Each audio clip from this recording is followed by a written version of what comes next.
Daniel, en realidad Carlos Daniel, pero el Carlos no se usa. Heyman, economista, no alcanza a ser físico, licenciado en física, eso hasta ahí llegué. ¿Por qué estudié física? No, me parecía interesante y porque no tenía esa fantasía del pibe que va a descifrar los secretos de la naturaleza. Y después se da cuenta que mejor estudié economía. Economía, en parte por eso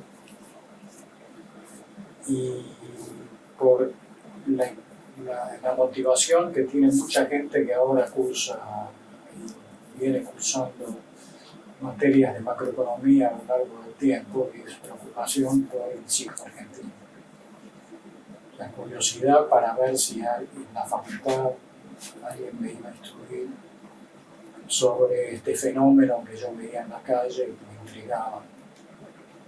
Y acá sigo buscando la explicación de esos fenómenos, con un poco más de lectura y no sé si un poco más de conciencia. Yo empecé a cursar en económicas en el año 68, tenía 18 años. Y no empecé cursando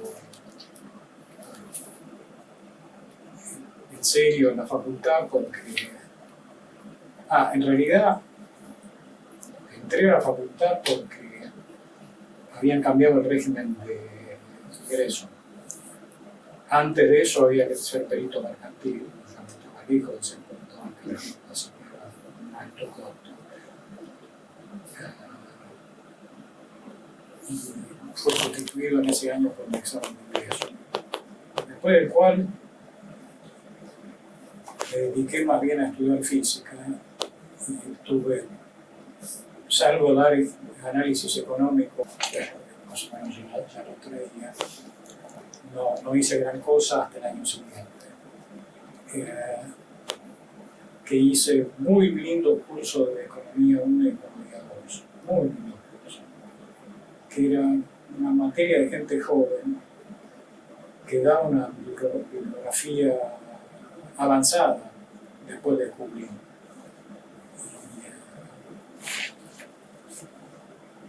En macro, por ejemplo, el libro de texto sobre el cual se basaba la materia era un libro muy interesante que en el país de origen se usaba incluso para cursos de posgrado. El libro de Ackley. Bueno, cosa bien densa. Realmente fue un shock positivo, pero en una época extremadamente complicada. Venía de la historia de los bastones bravos. No llegaba al límite exacta donde había que dejar el documento cuando entraba a la facultad y te lo devolvían si querían o no salían.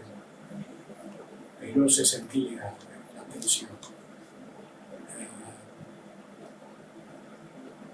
Se veía que le habían amputado una parte nada despreciable del fermento intelectual, ¿no? En exacta eso se veía también, especialmente con la emigración, la gente que se ha ido afuera.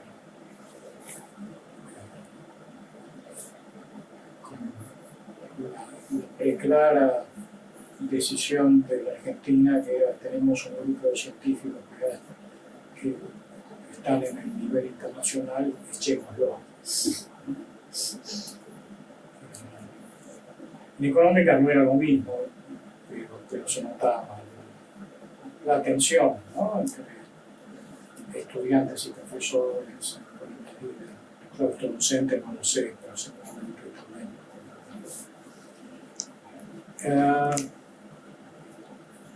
Pero me interesó crecientemente la economía,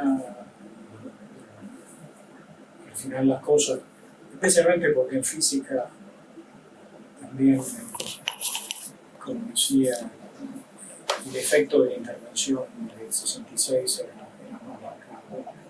Me fui inclinando más hacia la economía. Y me gustó. Así que me dediqué a eso. Había un joven castañino que daba los cursos, que coordinaba los cursos introductorios, que era realmente muy bueno. Había quedado gente muy valiosa de la época anterior de la Universidad de Belafont. Y estaba un muchacho con que lo invité, Adolfo Canitró, lo charlamos, recién no estaba, pero estaba cerca. Yo recuerdo muy el curso de crecimiento de Itela, era muy interesante.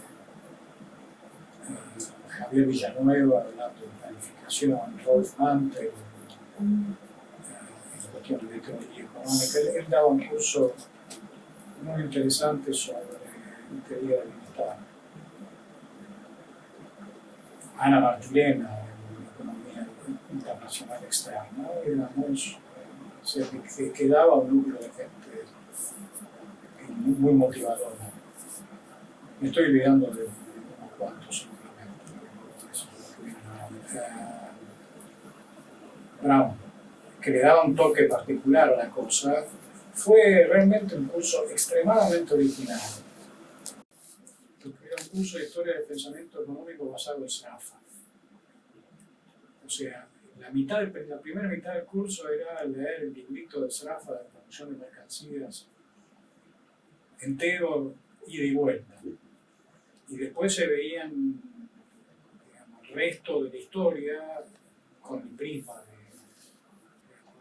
No llegué a ser serafiano, pero me digo, la verdad que mucho gusto haber tenido la experiencia. Y fue hecha con seriedad. Me acuerdo que era la época del stop loss, Sraffa, digo, Brown. Estábamos todos con la evaluación contractiva, la evaluación estructural, Olivero.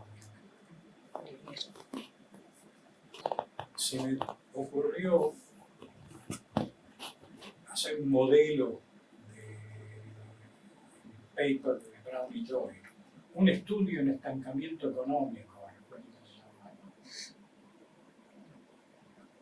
y se lo mostré a Brown, que no fue, digamos, no me desanimó, pero no me entusiasmó para nada. Ahora, al mismo tiempo, alguien me había dicho que la verdad de la milanesa estaba en las foundations de Samuelson. Lo leí con ganas, ¿no? Y me decepcionó en una medida. Era un producto que además Samuelson debía tener 20 años. O sea, fue líder en el enfoque de la teoría económica durante alguna década. Pero me pasó un poco lo opuesto, que era como tratar de meter objetos cuadrados en una vasija redonda, ¿no? Foundations. Una frase de Gibson, físico, que decía: la matemática es un lenguaje. Y Axel León tenía una contrafrase que decía en inglés también, como, nunca entendido, ya no se enseña más, creo, preferencia revelada, ¿no? Después tuve una época, digamos, me recibí en el 72, después de un poquito de ida y vuelta porque habían perdido la nota del último parcial, ¿no? Pero por suerte había quedado registrado el episodio de la intervención de Otanagano y compañía. Porque cuando me recibí, digamos, tuve la oportunidad de que en esa época perturbada, me ofrecieran un dar un curso de matemática para economistas. Y aprendí bastante dando ese curso. Y cuando vino la intervención de Utalagano, no me acuerdo quién era a quién nombraron rector de la universidad, pero me echaron. Lo cual no me causó demasiado shock, porque para aquella época ya había empezado a trabajar en la CEPAL. Es una tensión terrible, digamos. O sea,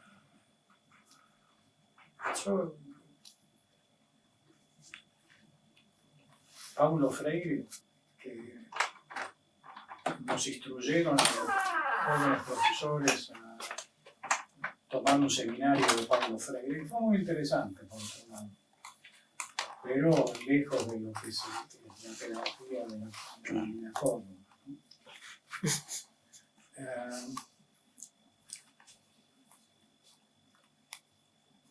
La reacción de Paulo Freire frente a lo que vio en la Facultad de Ciencias Económicas de la Universidad de Buenos Aires y lo que hubiera visto en filosofía no quiero ni pensar. Pero, digamos, visto retrospectivamente era un horror a lo que podía venir. ¿No? Yo no usé mucho Paulo Freire para dar las clases de matemáticas para economistas, debo decir, ¿no? Especialmente porque la pedagogía como disciplina no me atraía demasiado y no hacía camino de andar, dando ecuaciones diferenciales basadas en modelos de planificación socialista y yo digo, perfectamente legítimo. O sea, ahí me aparté de la facultad por una década más o menos. Me dirijo a Ortega a efecto de comunicarle que ha sido dado de baja. De que había una discusión interna de la cátedra, no parecía verla, pero nunca hice muchos sociales. Entre los que preferían un curso de matemática, dejándolo para economistas un poquito al costado. Los que se inclinaban por un curso de introducción a la economía matemática, las aplicaciones económicas de la matemática. Yo venía con ganas de hacer eso, ¿no? Que se lo seguía mucho ciclo económico, con ecuaciones en diferencias, ese tipo de cosas, modelo de Higgs. Tenía muy tensa la cosa. O sea, el debate como lo que nosotros entenderíamos hoy, algo se avanzó en serio, que es exposición de posiciones que no coinciden necesariamente, pero que tienen el punto común de respeto al vecino. No había demasiado cosas. En ninguno de los dos lados, ¿no? Y digamos así, el debate se daba en otro frente más bien non santo. Así que eso, y ahí fue, digamos, eso pasó en el 74, se recuerdo bien, como te decía, yo estaba ya en la CEPAL, yo estaba en Remanso, gente espectacularmente buena gente, digamos, interesados en la economía argentina, en serio. Que también se acabó hacia el 76 porque el gobierno argentino le quitaba el financiamiento. Ya, legítimo, bueno, me fui a Los Ángeles a hacer el doctorado. Me acuerdo, qué sé yo.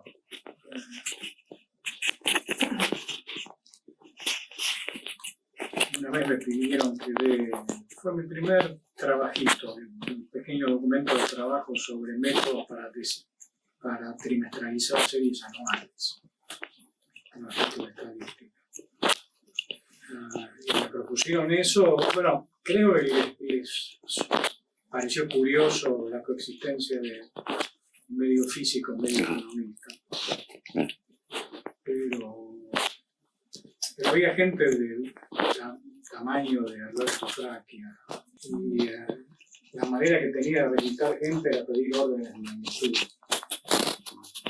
El producto de la provincia de Catamarca, como es comparado con el producto del sector siderúrgico. Y era mucha investigación libre. Ahí me empezó a interesar, estimulado por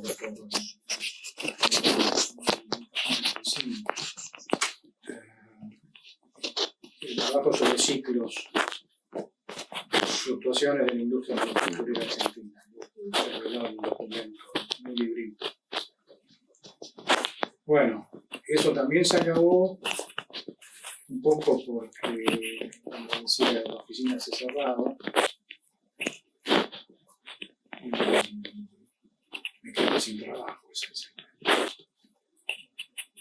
Y me ayudaron mucho a conseguir una beca en la Universidad de California.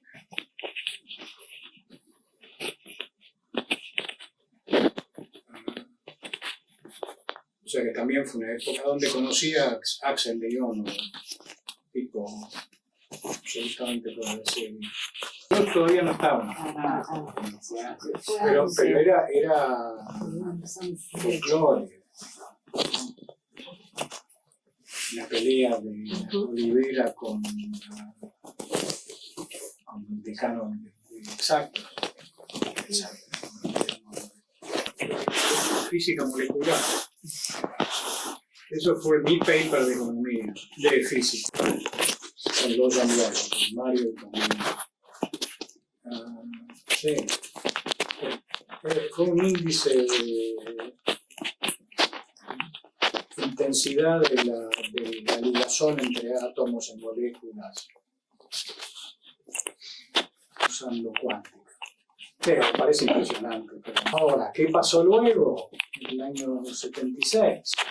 De nuevo todo y los ambientes emigran. Los físicos estaban yendo a raudales y la cosa estaba bien. Me acuerdo que fue muy impresionante. Yo me estaba casando en el 76, ahora cumplí unos cuantos años. Y los Yambiaggi estaban tomando el avión para irse a Brasil. Vinieron, si recuerdo bien, literalmente de paso para el aeropuerto. Y ellos ya habían emigrado antes, y volvían a emigrar y por supuesto no volvieron. Otra excelentísima idea del sistema político argentino. Por razones, no sé, qué sé yo. No porque no es tan así, pero recuerdo una escena en un ascensor en UCLA con un pinche que estaba haciendo, no estaba haciendo economía, estaba haciendo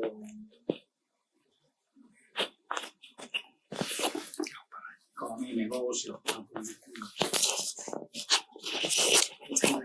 Yo los envidio a ustedes. Ustedes tienen problemas. Mi experiencia de estar en contacto con jóvenes académicos era horrible, digamos, porque vivían sobre ascuas. Una vez que era una época donde vos tenías el tenure, o sea, ya estabas metido en la carrera académica, nadie te apuraba, qué sé yo, tenías un salario medio, pero vivía bien. Pero para llegar a eso pasaba la decaída. ¿No? La organización industrial, por así decirlo, de la universidad era totalmente distinta que ahora. Un profesor adjunto era un profesor adjunto, un profesor asociado, un profesor asociado, un profesor titular, un profesor titular, pero entre ellos, al interior de cada categoría, no había diferencias salariales importantes, pero eso vino después, ¿no? pero la presión que había sobre los jóvenes era, por lo menos, muy fuerte. La presión de empeño, la verdad que prefería ahorrarme, no. Sobre todo, digamos, la tesis la escribí sobre Argentina, tenía unos capítulos teóricos, más o menos, que podían ser potencialmente de interés general, pero era sobre Argentina. Le interesaba el caso, porque él estaba interesado por altas inflaciones en aquella época. Después hicimos el libro juntos, años después. Bueno, por un lado era más libre en aquella época, era pre-82, 83.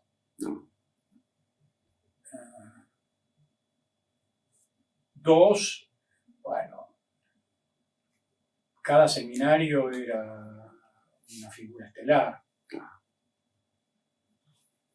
Mientras que acá se había mediocrizado mucho.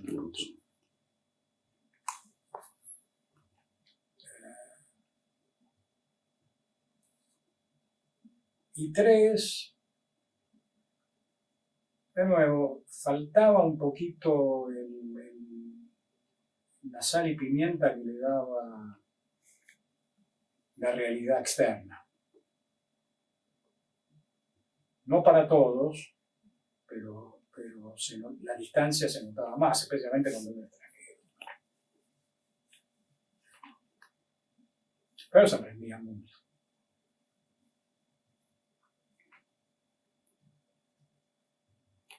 Después volví en el 80 y, bueno, la tesis la entregué en el 83, pero estaba a medio terminar cuando volví en el 82. Un masacote así. En algún momento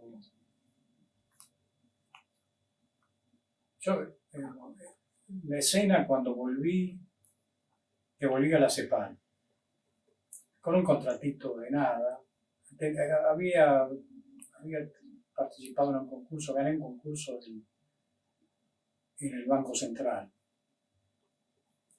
pero me hicieron una oferta de un contratito de 3 meses en la CEPAL y yo no la podía denegar. Yo escribía, se me mandaba las hojas editadas, manuscritas, con anotaciones al margen, qué sé yo. Y dale, y todo, y aumentaba el tamaño, y crecía. Hasta que un día agarro y le dije a Cristina, me voy a gastar por llamarlo por teléfono. Bueno, lo conseguí a Axel, le digo, mira, me voy para terminar, así me dice. Después le dije, ¿por qué me lo hiciste tan fácil? No, me dice, yo el criterio que tengo es que cuando el tesista sigue, yo sigo, hasta que el tipo dice basta. Y bueno, acá volví en épocas turbulentas, 82/83, y después vino Australia. Volví a la facultad con las nuevas autoridades, cuando volvió la democracia, que hicieron concursos. Y gané un concurso de política monetaria y fiscal. Y la verdad es que estuve en el concurso porque Alfredo Canavese me dijo, es tu obligación presentar. Era de la generación de gente, bueno, discípulos de Oliveras. Sí, con esa interrupción del 73 o 74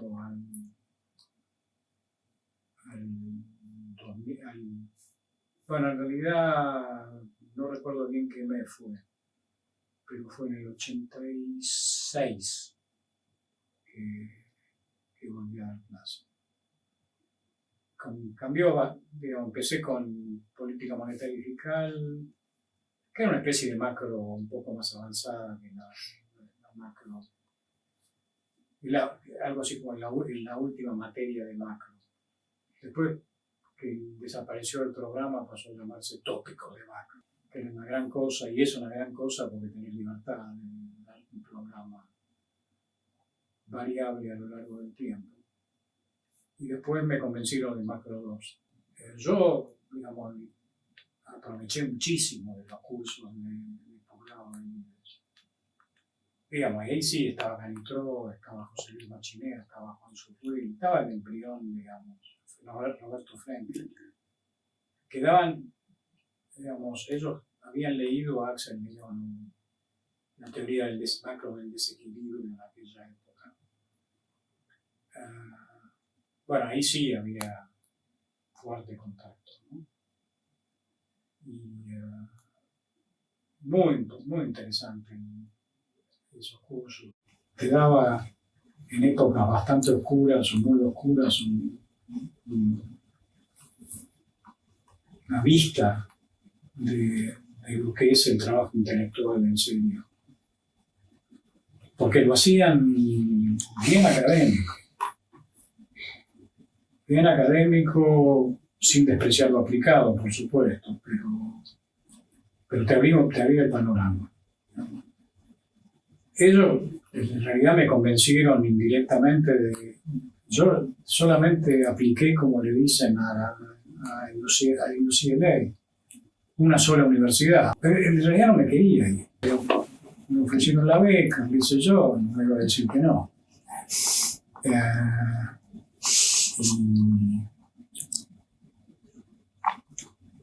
Me acuerdo, llego a UCLA, digamos, Axel era una excepción, era un departamento totalmente heterogéneo, ideológicamente, digamos, había un grupo de Mont Pelerin. Fue mi primer shock, pero uno de mis primeros shocks culturales que tuve. Llego a Los Ángeles, me invitan al asado, al barbecue, para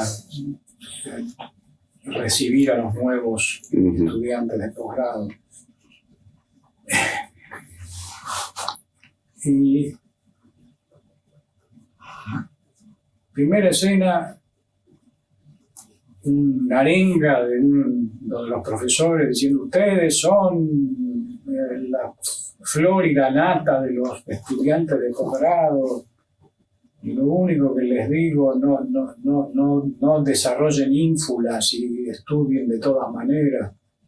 No sé quién está acá, digamos, ¿no? Me parecía una exageración grande, y al mismo tiempo había un señor de pelo blanco, en aquella época no le parecía un veterano, debía tener 50 años, Jack Hirschleifer, con un t-shirt, una remera, con la foto de quién, de Milton Friedman. Yo venía de la ciudad, pero me toleraba. No, digo, Axel León era un tipo que tenía una especie de rectitud intelectual. No quiero decir fuera de serie, porque por ahí hay una serie de ahí que los produce, pero impresionante. Y le interesaban los eventos extremos macroeconómicos.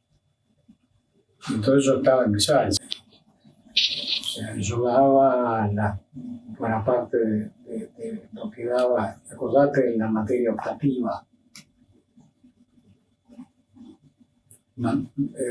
Política monetaria eficaz se volvió optativa en algún momento y después pasó a llamarse tópicos de macroeconomía. Yo daba esencialmente temas sobre los cuales estaban pensando. Así que, digamos, eso iba bastante de suyo, y era ayudado por esta característica. Yo he tenido estudiantes en mis cursos, tipos de una carrera importante afuera, qué sé yo, tipos muy lúcidos. Y tenían algo que creo que nos ha perdurado. El estudiante de economía acá en la facultad es un estudiante, digamos, viene por motivaciones distintas, tiene distintas aspiraciones futuras, qué sé yo, pero hay un núcleo de gente interesada en el análisis económico. digamos, con aplicaciones eventualmente, pero que te motiva a participar en el ejercicio, ¿viste? Hoy mismo, ¿no? Muy notable, creo, visto desde afuera, el interés concreto y analítico que tienen muchos estudiantes, ¿no? Dame una nota para ese grupo de gente es mucho menos común que creo lo que hay en otro lado. Creo.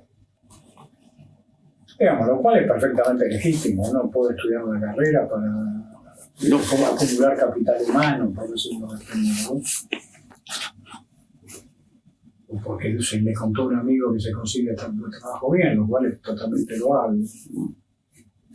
Pero esa motivación intrínseca creo que es menos común afuera. Nosotros estamos en condiciones de hacer, nosotros en Argentina, quiero decir, no solo acá, maestrías de buen nivel. Esa es la sensación que tengo. Para doctorado, menos, porque nos faltan los full times que dirijan tesis, etc. Aunque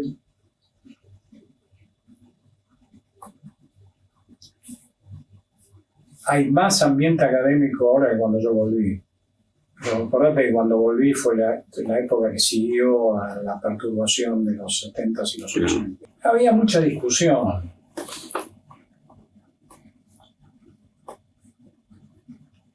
Incluso seminarios había, no recuerdo, ahora no se me cruzan nombres específicos, pero de gente que volvía del horror, por decirlo de esa manera, ¿no?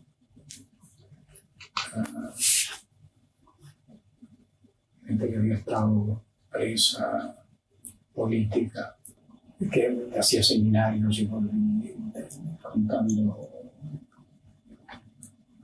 semiacadémica.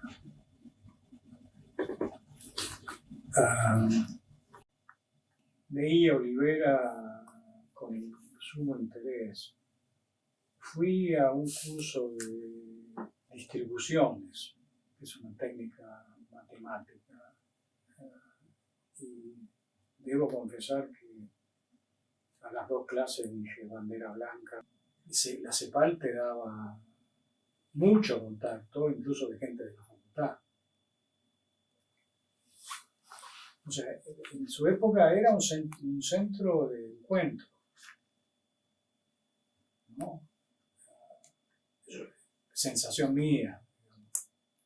Era, qué sé yo, Adolfo Canitrot venía a la CEPAL cada 15 días, lo recuerdo, antes de integrarse en el gobierno. Con su Bigman venía todo el tiempo. Previs venía todo el tiempo. 5 me acuerdo que tenía una oficinita. Vos sabés que era accesible. Tenía sus ideas. En la reunión de la AEP del 85, me hizo un regalito. Lo habían invitado a dar una conferencia e insistió en que le ponga comentaristas.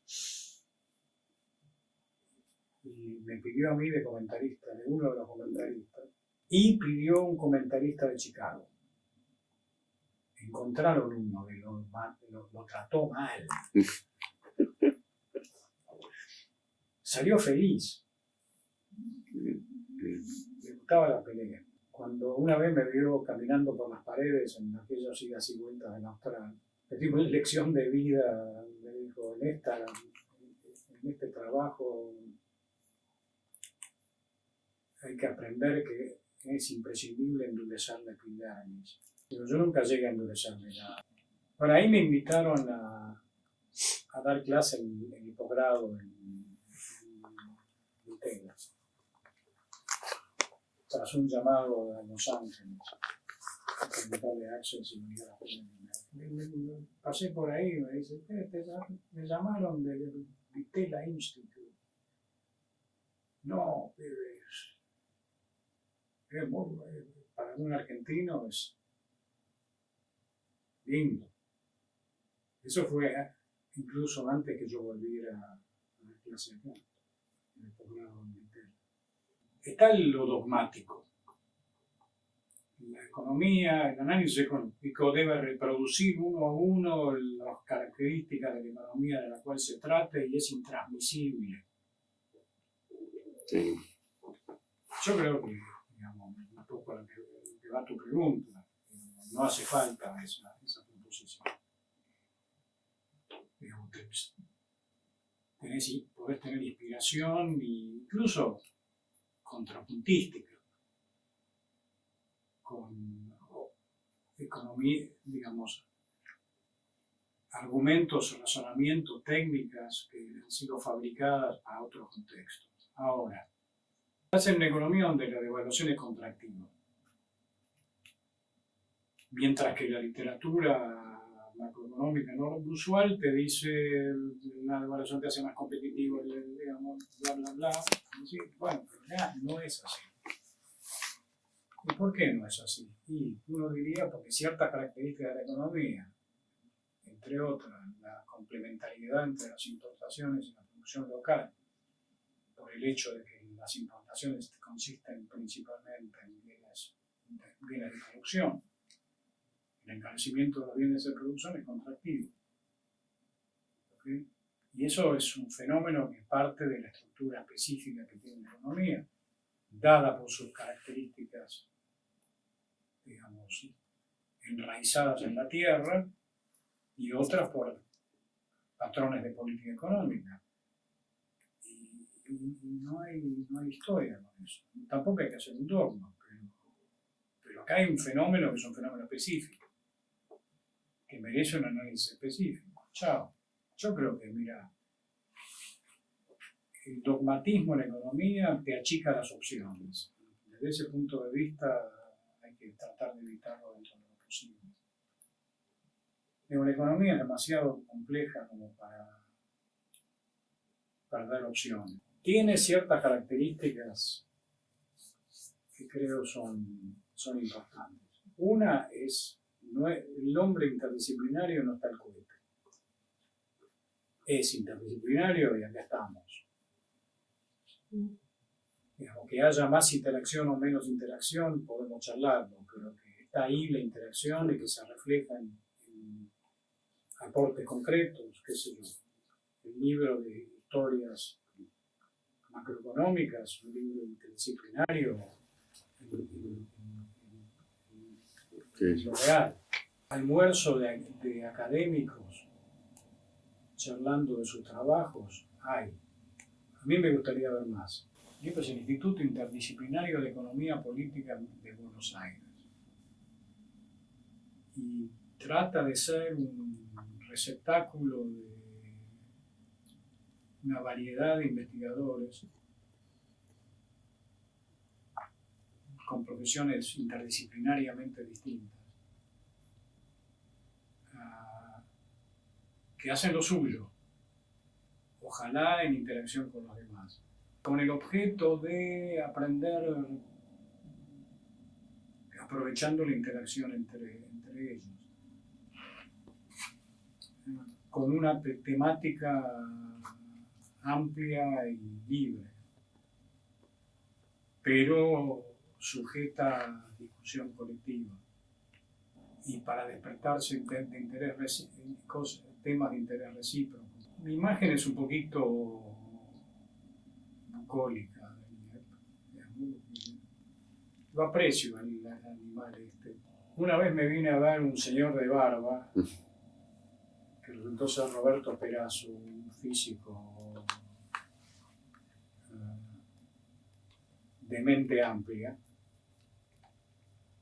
que estaba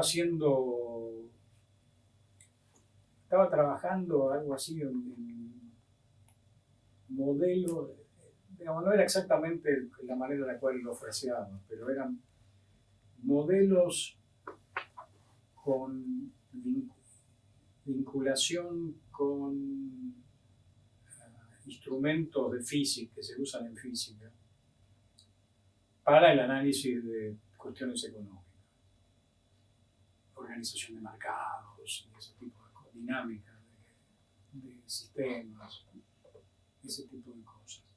Y bueno, eso terminó en un libro, digamos, en un curso que dábamos con Roberto y con otro joven, Zimmerman, y escribimos el librito sobre sistemas complejos en economía, que fue el subproducto de un curso en San Andrés. Interacciones de múltiples agentes, cada uno de los cuales hace la suya y tiene su comportamiento, sus expectativas, sus costumbres, hábitos, etcétera, etcétera, en un sistema de interacciones enormemente tupido, donde uno de los problemas esenciales es si se llega a algún grado de coordinación colectiva o no, de manera espontánea, cuáles son los límites de la autoorganización. El grupo inicial era un grupo que yo consideraba muy afín, y era gente de buena voluntad para hacer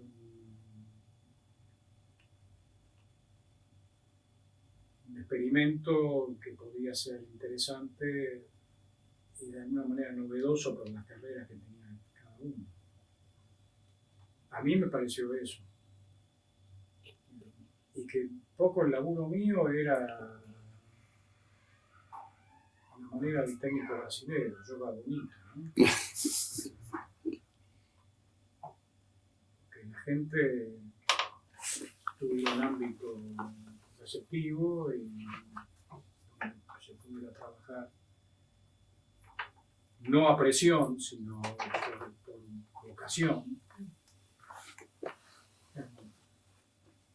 Eso es una aspiración, obviamente, pero un poco la lógica de Liep, en su origen, fue hagamos lo nuestro pensando en interactuar.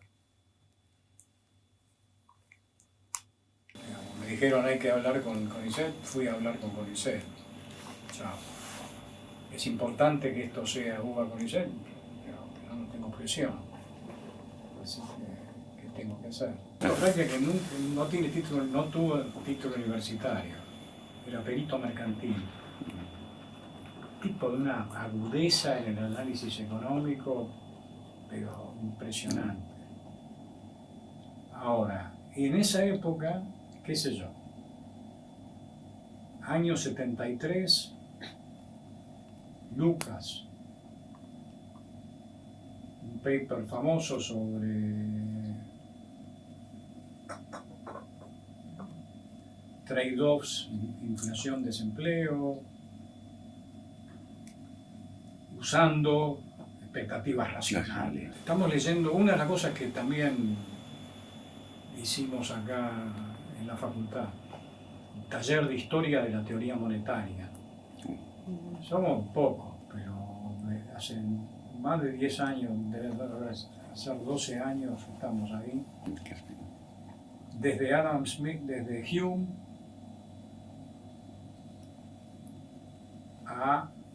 pasando por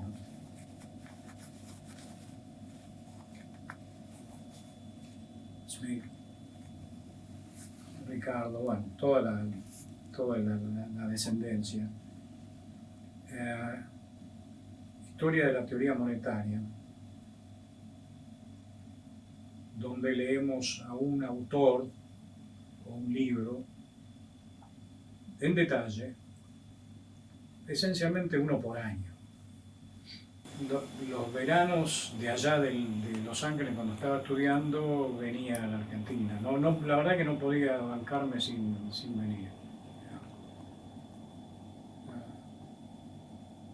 y iba a verlo a Fraquia, si no era la primera cosa, era la segunda, a contarle, ¿no? Y recién tenía pocos años el libro, el paper de Lucas que veníamos hablando, que estaba basado en el modelo de las islas. El modelo de las islas es el modelo de extracción de señales de agentes que tratan de estar en un colectivo y tienen que discernir comportamientos que son propios de una localidad y que son generales, bla, bla, bla.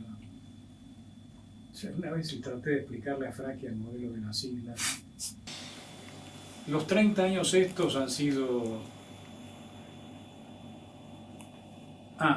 y ahora, digamos, ahora estamos leyendo a Patinkin.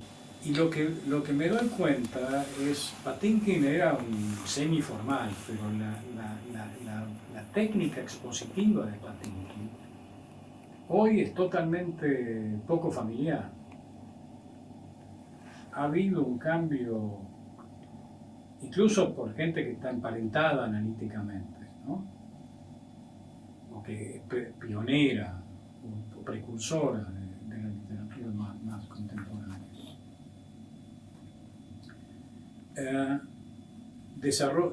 El grado es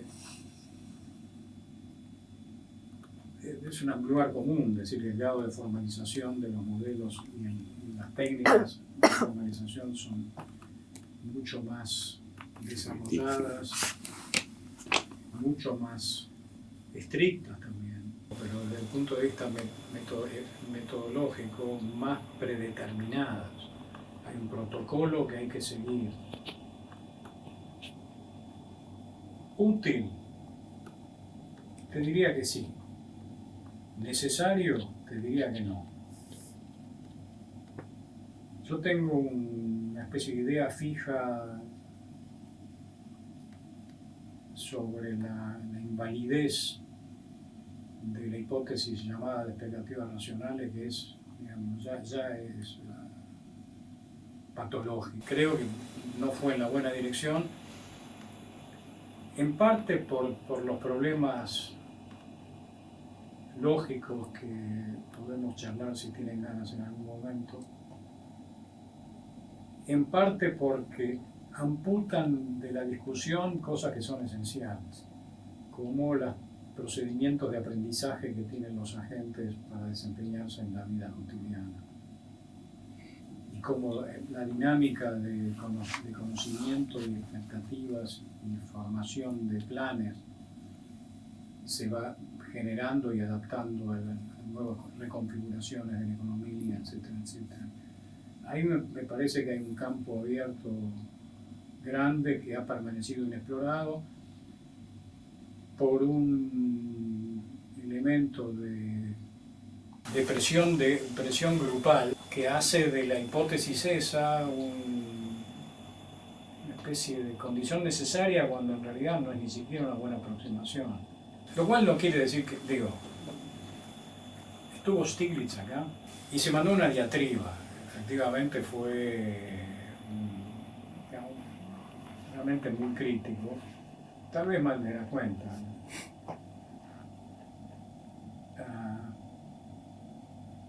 Y la reacción de mucha gente joven fue: nos vas a quitar nuestro conocimiento adquirido y los métodos aceptados en nuestra profesión. Claro, digamos, Stiglitz puede darse el lujo. De nuevo, yo creo que la economía es suficientemente compleja de que vos necesitas opciones, no tenés una metodología única, las simplificaciones las haces de manera oportunista. Han aparecido nuevas áreas. Yo siempre hablo con la idea fija de la macroeconomía, pero digamos, hoy por hoy la macroeconomía es un tío retrógrado en el análisis económico. Ahora todo el mundo te dice cuál es tu estrategia de identificación en trabajos empíricos. Cuando piensa en la economía mayoritaria piensa en modelos, en experimentos aleatorios y ese tipo de... que, digamos, también es para discutirlo, digamos. Banerjee y Duflo, experimentos aleatorios en países africanos y se llama teoría del desarrollo. Claro, me parece loable. Es tabú hablar de, según me dicen, de validez externa, porque, digamos, cuánto se pueden generalizar esos resultados de esos experimentos de materia de discusión. Sofisticación analítica al máximo. Al máximo. Digamos, precisión en ciertas cosas, o sea, el tema de la identificación, de la causalidad, que no se puede imputar así en el aire, etcétera, etcétera. Cierto. Lo convertís en una condición necesaria, matás a la macro. Digamos. Claro. Ahora, la macro tiene esta característica. ¿Te acordás lo que se decía en la época de la pandemia? No vayas a buscar el bicho, cosas por el estilo. La macro creo que es al revés. Vos no tenés que salir a buscar a la macro te sale a buscar a vos. No. La metodología de la macro, yo creo que necesariamente tiene que ser pluralista. Porque, digamos, tenés un sistema complejo que tenés que analizar con lo que tenés. Digamos, de hacer ese tipo de extensiones gratuitamente me parece que es sobrecargar el argumento. Pero hay cosas que no podés ignorar. Y cosas que son intrínsecamente asociadas.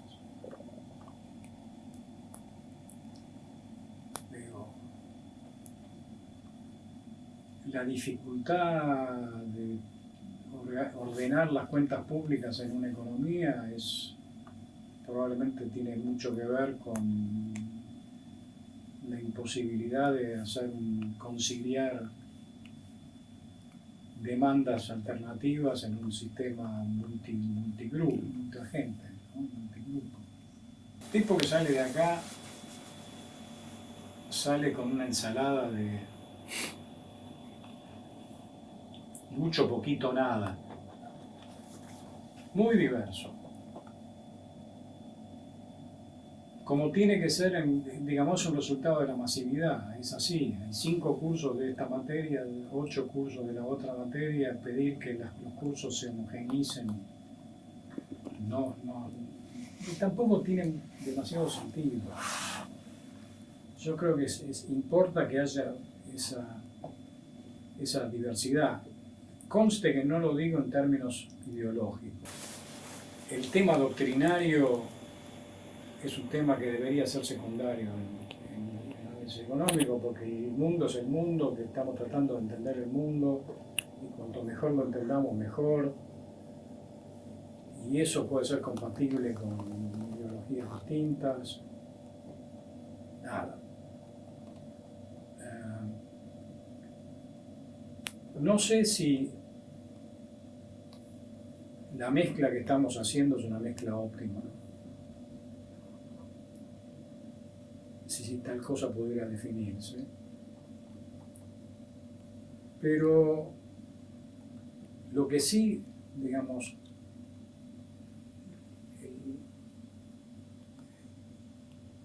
la propia complejidad de la manera en la cual se hace la enseñanza y el aprendizaje de economía, yo creo que hace que los que se reciben tengan